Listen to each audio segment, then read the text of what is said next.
جربت حاجات كتيرة ومش ماشية، كل ما تمشي في طريق بتلاقيه بيتسد. بجرب شغلانة ألاقي نفسي ما بكملهاش للآخر.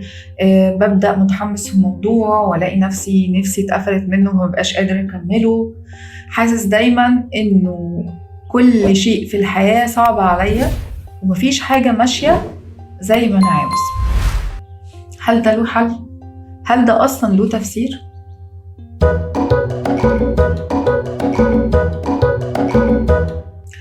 خلينا نبدأ بالتفسير. ليه أنا وأنا ماشي في سكتي في الحياة، كل ما باجي أبدأ في شيء وكل ما باجي أحاول إن أنا أبدأ بداية جديدة بلاقيها بتتقفل، ألاقيها مش ماشية مش ظابطة.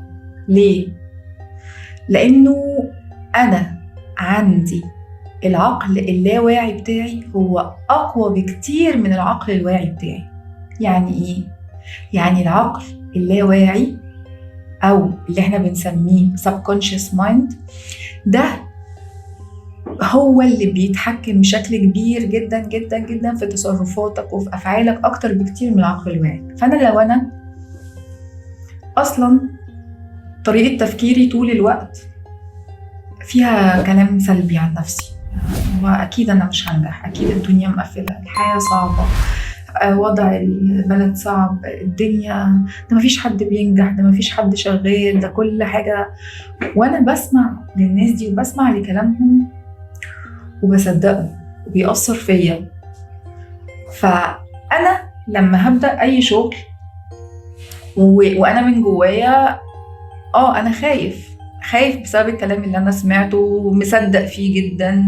ممكن يكون عندي تجارب سابقة حصل فيها فشل، فأنا بدأت وأنا من جوايا حاسس إن أنا كده كده مش هنجح.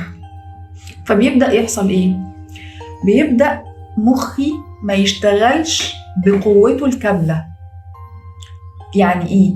يعني أنا عندي العقل اللاواعي عنده حلول لا متناهية لكل المشاكل، بس بشرط لو أنا صدقت إن الحلول فعلا موجودة. يعني لو قعدت أقول مستحيل ده يتحل، مستحيل المشكلة ديت ألاقي لها طريقة إن أنا أطلع بيها منها، كل ما أقول لنفسي كده أنا بدي أمر لمخي اللاواعي إنه ما يطلعش الأفكار اللي تطلعني من اللي أنا فيه.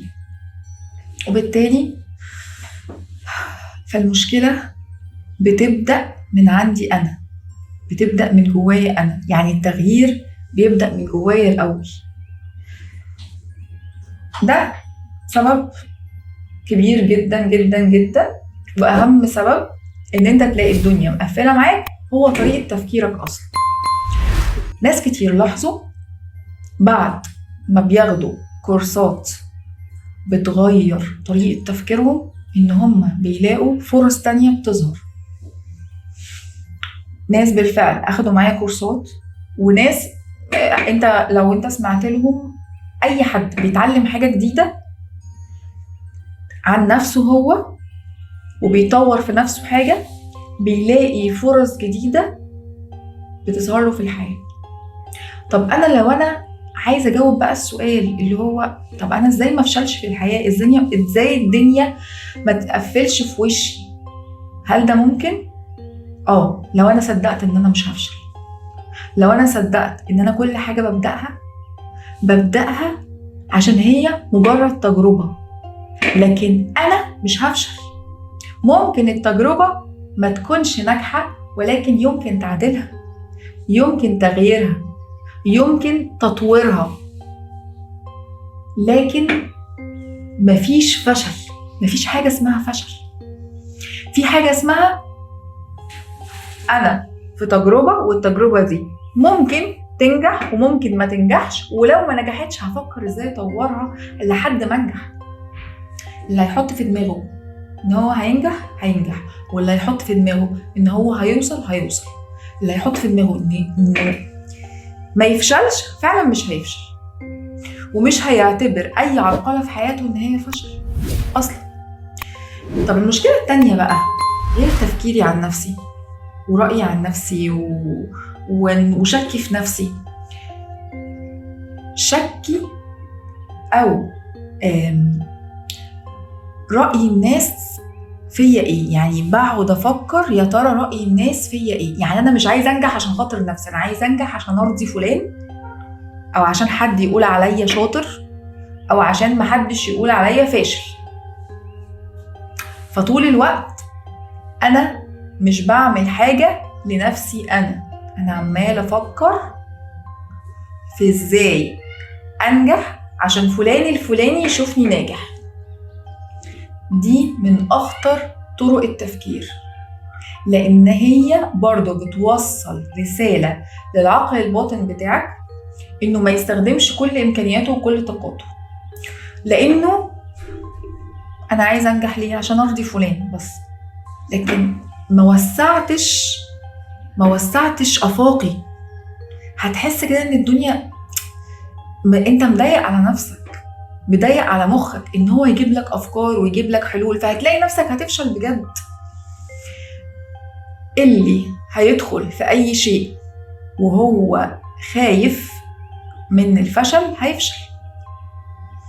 ليه؟ هيفضل طول الوقت عمال يفكر بطريقة الخوف، والخوف بيمنع الابداع وبيمنع الابتكار وبيمنع ان الحلول تتوجد. كم مرة دخلت امتحان وانت خايف وقلقان، فمن كتر الخوف نسيت المعلومات. الخوف بيوقف منطقة التفكير، بيخليها ما تشتغلش اصلا.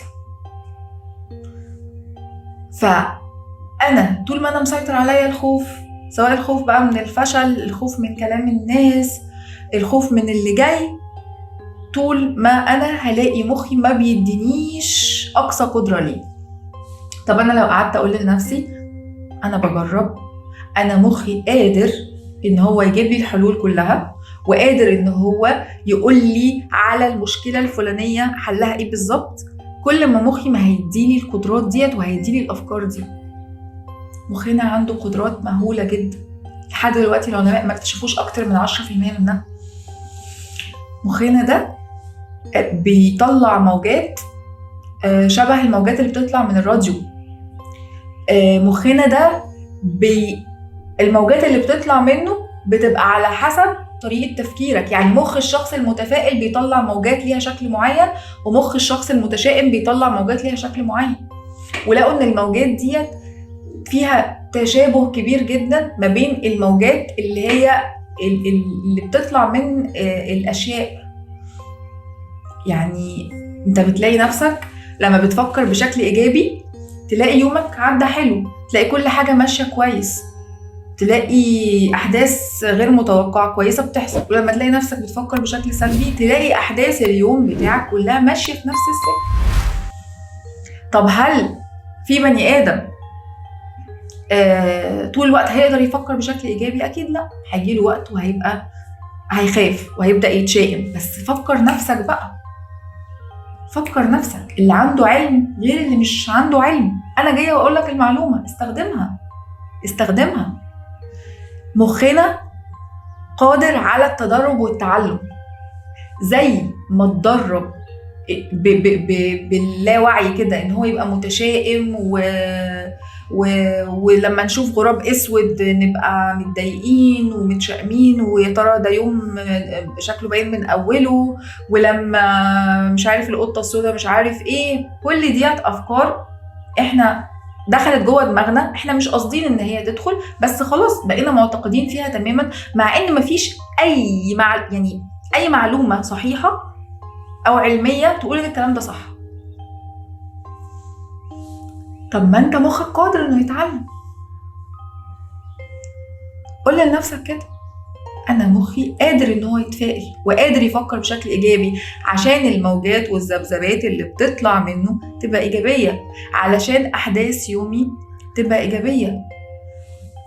ادرب نفسي ان انا اتفائل واثق في نفسي، وان انا اكون بعمل كل شيء عشان خاطري انا مش عشان خاطر حد تاني. انت بتحدد قدرات مخك وبتضيق على نفسك بطريقة تفكيرك. مخك ده قادر إنه يديك حلول لا متناهية، بس بشرط إن أنت تثق في ده، إنه عنده القدرة إنه يحل، وتثق في نفسك، وتنسف أي خوف، سواء من كلام الناس، من رأيهم فيك، سواء خوف من المستقبل، سواء خوف من أي شيء. بالتدريب هيقدر، بالتدريب مخك هيقدر إن هو لما هتاخد القرار هيقدر. لما تقول لمخك كده، يا مخي أنا قررت إن أنا أتعلم إزاي مخافش، هيساعدك، هيديلك أفكار، هيقولك تعمل إيه، بس خد القرار. باختصار، التغيير في حياتك للأفضل هيبدأ بقرار.